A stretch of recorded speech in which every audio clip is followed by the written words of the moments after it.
Аса қамқор, ерекше мейірбан Алланың атымен бастаймын. Алланың елшісі саллаллаху алейхи вассалам, дін үшін 3 қасірет бар. Біріншісі күнәһар дін иесі.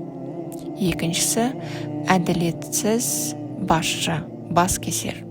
Үшіншісі бөспе надан. Түсініктеме. Қара халық дін иелеріне сенеді, сол себепті олардың соңынан ереді.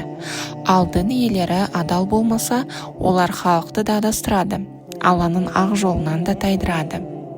Баскесер басшылар өз қолындағы билікті, сондай-ақ дінді өздерінің жеке басының сұрқия мақсаттарына жұмсайды. Сөйтіп, қоғамдағы тепе-теңдік пен әділеттіліктің шырқын бұзып, алауыздыққа, әлеуметтік кесапатқа, қырғын соғыстарға әкеп соқтырады. Надан мұсылмандар нәрсенің байыбына бармастан өз пікірлерін дін негіздері ретінде уағыздайды.